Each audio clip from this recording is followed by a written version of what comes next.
Many companies rather put money on compensating their emissions than actually investing in actually reducing emissions.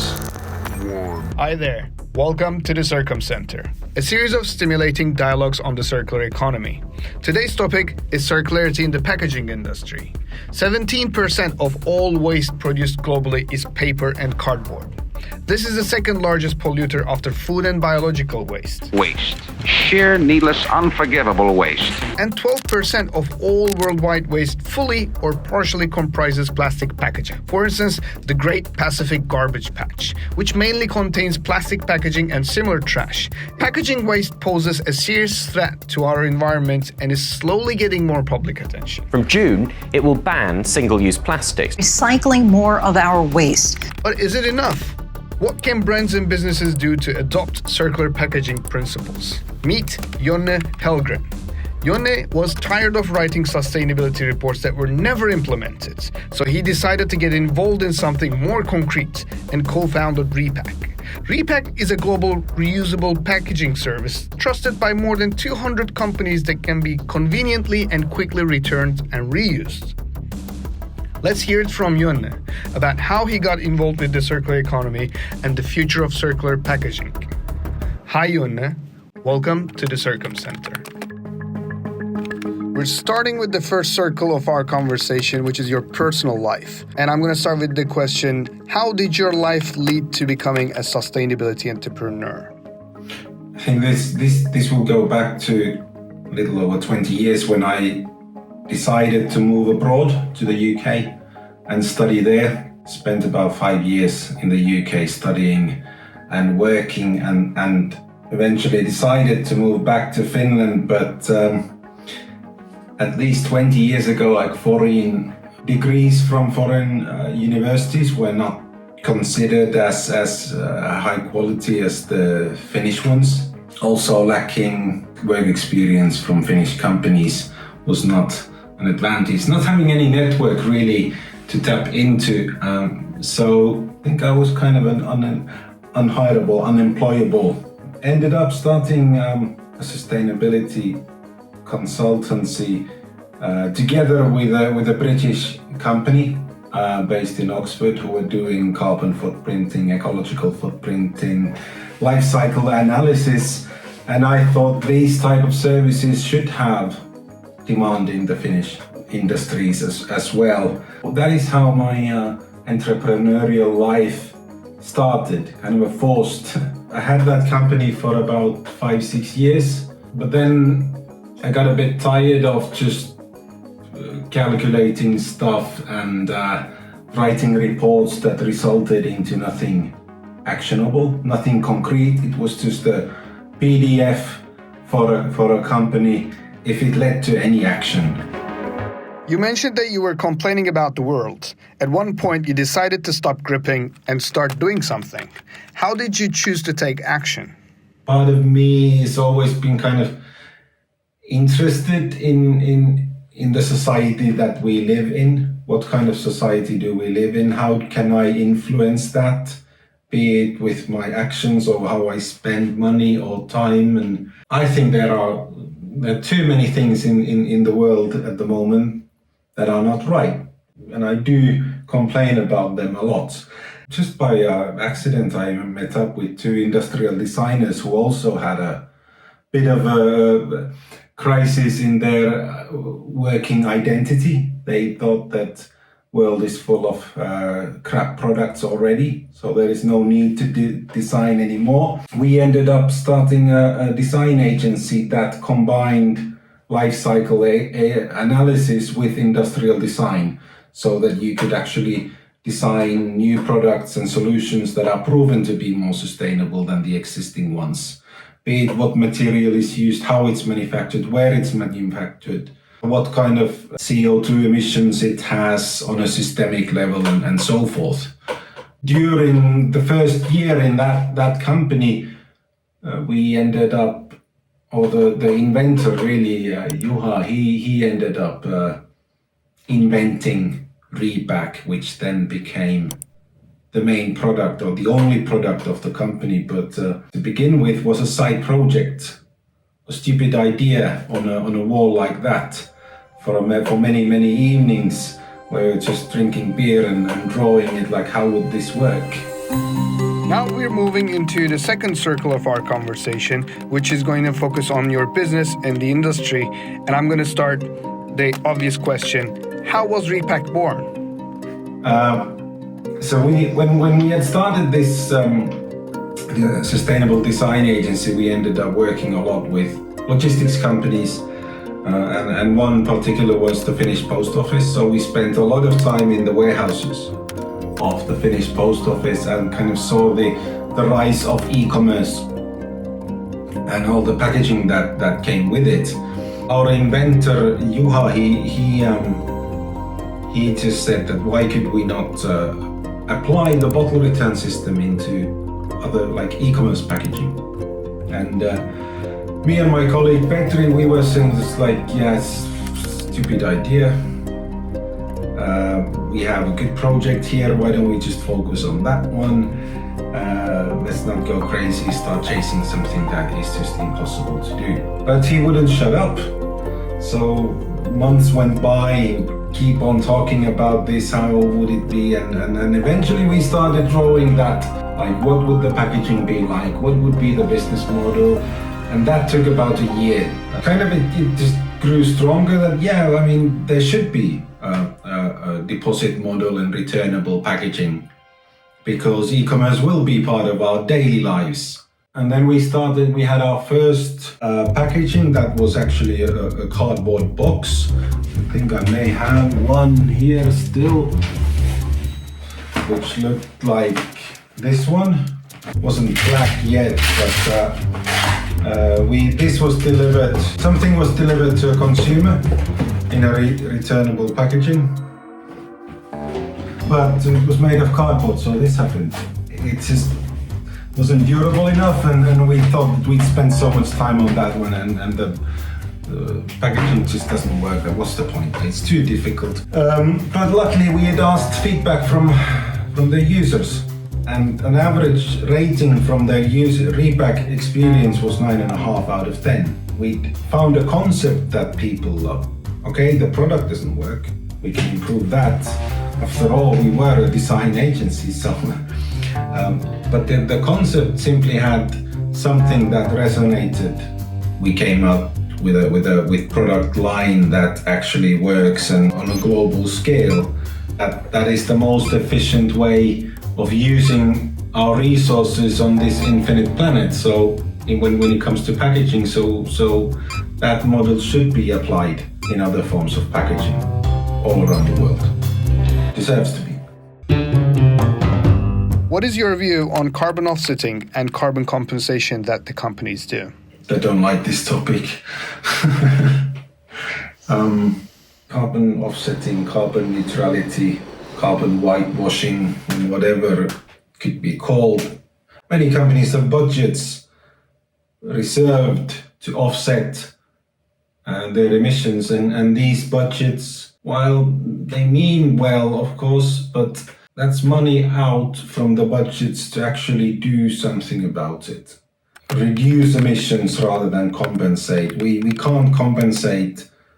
However much we try and compensate, if we don't reduce, we are fucked.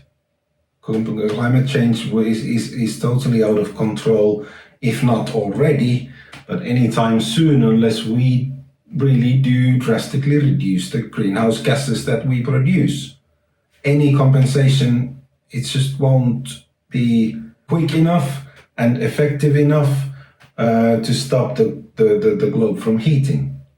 And when we go to speak to large corporations, and we know that they have this budget that they use to compensate, and of course they use that money also, and those budgets are used for marketing and telling how they are carbon neutral. But at the same time, they have many other options how they can actually reduce the emissions. And reducing the emissions should be the mainstream action, and not that this is compensated. Let's just keep on doing, and let's keep on using as we are used to, because it's been offset, then it's fine. It's not fine. RePack is trying to create a systemic change that depends on other systems to adapt simultaneously. What is the greatest challenge for RePack to scale globally? Well, circular packaging, when it comes to facing consumers, is a bit like driving a car on a rail track. It's possible, it doesn't really make sense. We don't have an infrastructure for reuse or circular solutions. So most of the circular solutions, they are either working in a kind of a linear environment, kind of working but not being optimal and being more expensive or difficult to use and not scaling. To build that infrastructure, you need a lot more resources than most startups will ever have. Because reuse and circular packaging is not about the packaging. It's about the return channels and kind of convenience for consumers to return them and then collecting those in bigger units and put them back into circulation. And yeah, startups like RePack can do that in small scale. But in order for that to scale and become regional or national or European or global, then we need legislation to change and investments to go into that space to build up that infrastructure. What are the barriers for businesses to embracing circular packaging? Main reason is cost. Since there is no infrastructure to return these, then we do have to rely on the postal and the courier world, and that is not the most cost efficient. So there are brands who think, okay, this fits our values so well that we will ship everything in reusable packaging, knowing that it will double our packaging costs. But most brands don't do that. I understand also why they don't do that, which means that they would need to make it an option for the consumer to choose. We see that those brands who do that selection well see that about 30 to 40% of their customers choose for reuse and pay for it, which makes it free for this brand. Most brands claim to have sustainability as one of their main priorities, but in the end, sustainability comes usually after every other priority. I mean, it's bullshit, isn't it? It is time to move on to our third circle of the conversation, which is going to focus on the future and how you see it, what's going to happen in the future in the circular packaging. My question is, what is RePack's plan for the immediate future? Well, what I said earlier about us working in a linear infrastructure, in a linear world. So now, in order for solutions like RePack to grow, I think they do need those partners that are capable of building that infrastructure, the return infrastructure for reusable packaging. We are seeing some developments. Yeah, like every postal company in the world has letterboxes everywhere. And they are worried about them not having any volume in terms of people not sending any letters anymore. But La Poste in France actually turned them into a vehicle to enable circular solutions. So in France, you can return and RePack at much lower cost than in any other country. That is the key to scale. So for us, it's about finding those partners that can help us scale. Strategic partnerships with companies that are focused on and are committed to building circular success stories. What would be the one thing that the consumers need to change to enable that circular transformation? It's not about consumers making the change. The companies need to offer those options. I think in the end, it's more of a responsibility. You can't blame the state of the world on consumer behavior alone. It's market forces that are shaping that. We are quite easily led, and I make stupid decisions when it comes to consumption a lot, and I'm misled by greenwashing. I don't have the energy to focus on everything. So it's the responsibility of the companies that provide these services to make those choices easy and convenient for me. What would you first advise brands and businesses who want to transform their production towards a circular economy? Talk to us. You have to start somewhere. Every company, I mean, like any startup, any company, is very difficult to give advice from the outside. But it seems to me that there is a growing global trend for circular economy, and it is going to happen. Legislation is going to support it. Any smart business leader will have people working on this topic. Just do it in small scale first.